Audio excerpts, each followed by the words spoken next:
Day Kids.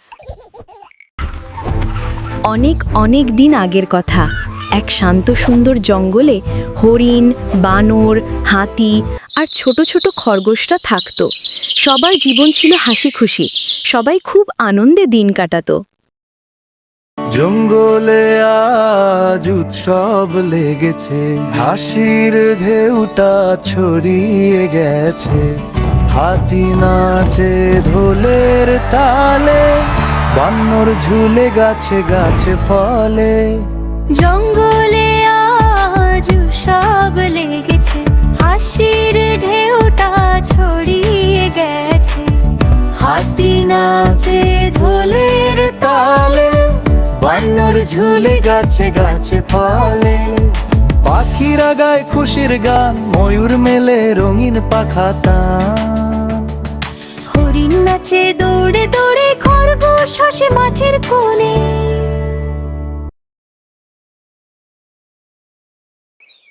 কিন্তু তাদের শান্তি টিকে থাকলো না বেশি দিন। হঠাৎই এলো এক ভয়ঙ্কর বাঘ। সে বলল সে হচ্ছে এ বনের রাজা। সে প্রতিদিন ইচ্ছে মতো বনের প্রাণীদের ধরে খেতে লাগলো। শান্ত সুন্দর জঙ্গলে নেমে এলো অশান্তি আর ভয়। এই অবস্থা দেখে সব পশু পাখিরা একত্রিত হয়ে একটা সভা ডাকল। হাতি বলল, চলো ওর সাথে একটা চুক্তি করি।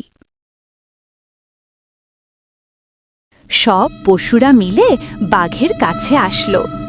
শেষে ঠিক হলো প্রতিদিন একজন করে প্রাণী যাবে বাঘের খাবার হয়ে। বাঘও তাতে রাজি হয়ে গেল। এমনই করে একদিন ছোট্ট খরগোশের পালা আসলো। খরগোশটি ছোট্ট হলেও তার অনেক বুদ্ধি ছিল। খরগোশ সেদিন ইচ্ছে করেই একটু দেরি করে বাঘের কাছে গেল। তার মাথায় ইতিমধ্যে একটি চালাকি পাক খাচ্ছিল। খরগোশ দেরি করে আসাতে বাঘের ভীষণ রাগ হলো। বাঘ রাগী কণ্ঠে বলল, এই এত দেরি করলি কেন?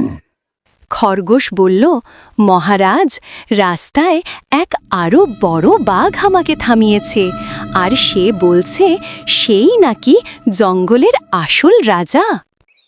এই কথা শুনে বাঘ গর্জে ওঠে, আমার চেয়েও বড় বাঘ, চল আমাকে নিয়ে চল, আমি ওর ঘাড় মোটকে খাবো।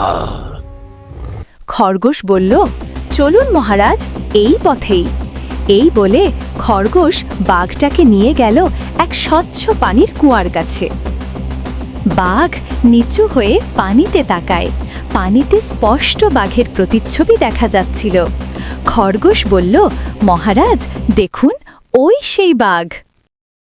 নিজের ছায়াকেই প্রতিদ্বন্দ্বী ভেবে বাঘ ঝাঁপ দিল কুয়ার পানিতে আর দিশেহারা হয়ে গেল। দুষ্ট বাঘ কুয়া থেকে আর উঠতে পারল না। খরগোশের বুদ্ধিতে জঙ্গলের সব পশুরা বেঁচে গেল।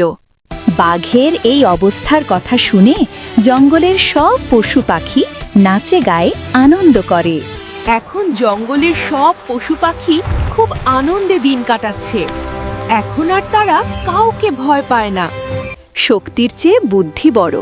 বুদ্ধি আর সাহস থাকলে বড় সমস্যাও জেতা যায়।